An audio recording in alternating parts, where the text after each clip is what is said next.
ఈ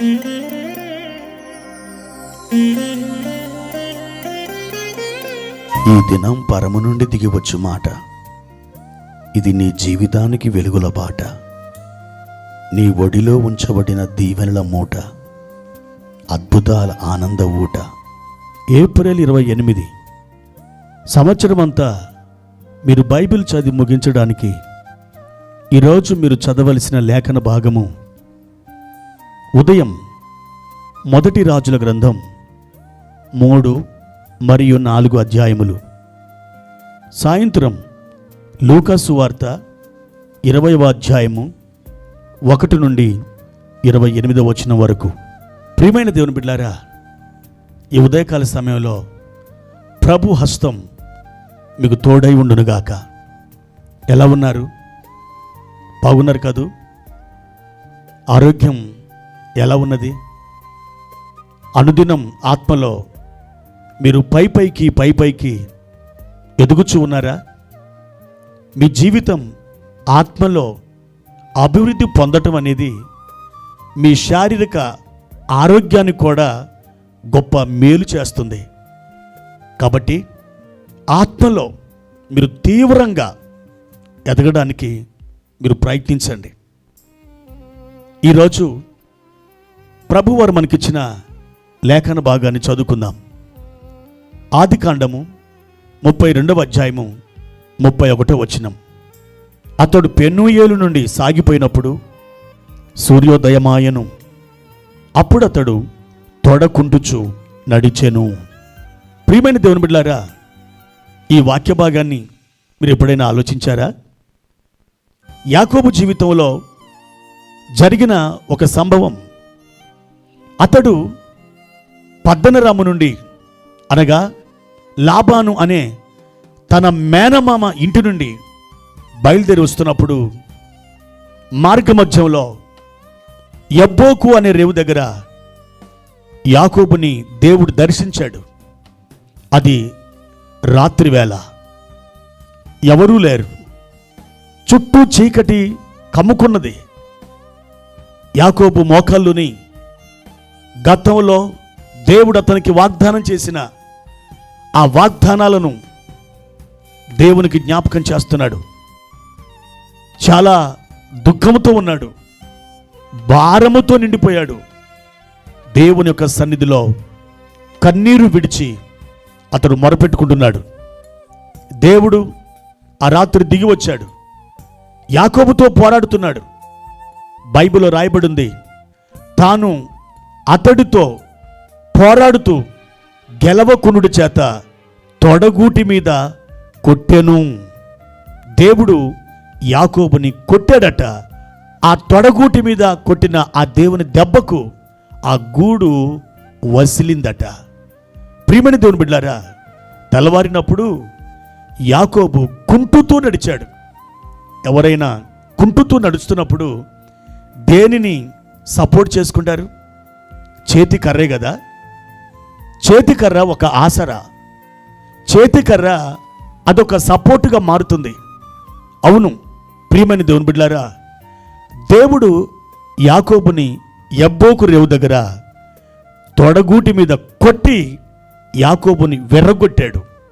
యాకోబు విరగొట్టబడిన అనుభవములోకి వెళ్ళిపోయాడు. విరగొట్టబడిన తర్వాత యాకోబు చేతులకు ఏమొచ్చింది తెలుసా? ఒక కర్ర వచ్చింది. ఆ కర్ర ఎప్పటిదాకా అతని జీవితంలో ఉండిపోయిందంటే, హెబ్రీ పత్రిక 11వ అధ్యాయము 21వ వచనం చదువుకుందాం. విశ్వాసమును బట్టి యాకోబు అవసాన కాలమందు యోసేపు కుమారులలో ఒక్కొక్కరిని ఆశీర్వదించి తన చేతికర్ర మొదల మీద ఆనుకొని దేవునికి నమస్కారము చేశాను. ఆ చేతికర్ర అవసాన కాలం దాకా యాకోబు చేతులు ఉండిపోయింది. ఆ చేతి కర్ర మీద యాకోబు ఆనుకున్నాడట. ఆ విధంగా ఆనుకొని దేవునికి నమస్కారం చేస్తున్నాడు. ఎక్కడో ఎప్పుడో యబ్బోకు రేవు దగ్గర చేతిలోకి వచ్చిన కర్ర మరణ పర్యంతరం యాకోబు చేతిలో ఉండిపోయింది. అంతేకాదు, ఆ కర్ర మీద అతడు ఆనుకోవడం జరిగింది. నా ప్రియమైన దేవుని బిడ్డలారా, ఈ కర్ర దేనికి సాదృశ్యమో తెలుసా? ఈ కర్ర మీ చేతిలో ఉన్న పరిశుద్ధ గ్రంథమైన బైబిల్కి, అనగా దేవుని యొక్క వాక్యానికి అది సాదృశ్యంగా ఉంది. మనం దేవుని వాక్యము అనబడిన ఆ కర్ర మీద ఆనుకున్నంత కాలం మీ జీవితం చక్కని త్రోవలో నడిపించబడుతుంది. ఆశీర్వాదకరమైన తావులలో మీరు సంచారం చేస్తారు. మీ జీవితంలో ఒకవేళ ఇరుకు ఏర్పడి ఉండొచ్చు, ఇబ్బందులు ఏర్పడి ఉండొచ్చు, ఒకవేళ మీ జీవితంలో అవమానం, అవహేళన, గందరగోళం ఇదంతా ఏర్పడి ఉండొచ్చు. నా ప్రియమైన దేవుని బిడ్డలారా, అది మీకు ఆదరణను కలగజేస్తుంది. అది ఒక ప్రోత్సాహక శక్తిని, బలాన్ని మీకు దయచేస్తుంది. ఎప్పుడైతే యాకోబు ఆ కర్ర మీద ఆనుకున్నాడో అతడు ప్రవచనాత్మకంగా మాట్లాడుతున్నాడు. యోసేపు యొక్క ఇద్దరు కుమారులు మనష్షే, ఎఫ్రాయిము వచ్చినప్పుడు వారి మీద యుక్తిగా చేతులు చాపి సుదూర భవిష్యత్తులో వారి జీవితంలో సంభవించబోతున్న సంగతులని స్పష్టంగా చూసి అతడు ప్రవచించగలుగుతున్నాడు. దేవుని వాక్యం అనే కర్ర మీద మీరు ఆనుకున్నప్పుడు, ఆధారపడినప్పుడు మీ జీవితంలో సంభవించబోయే సుదూర భవిష్యత్తును మీరు చూడగలుగుతారు.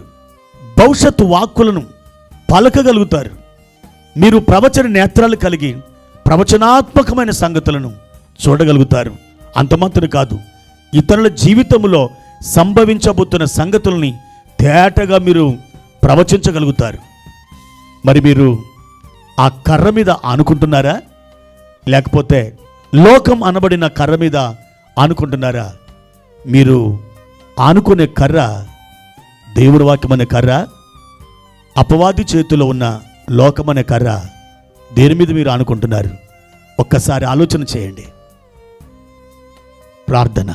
ప్రియమైన తండ్రి, ఈ ఉదయకాల సమయంలో మీకు వందనాలు, స్తోత్రాలు చెల్లించుకుంటున్నాం.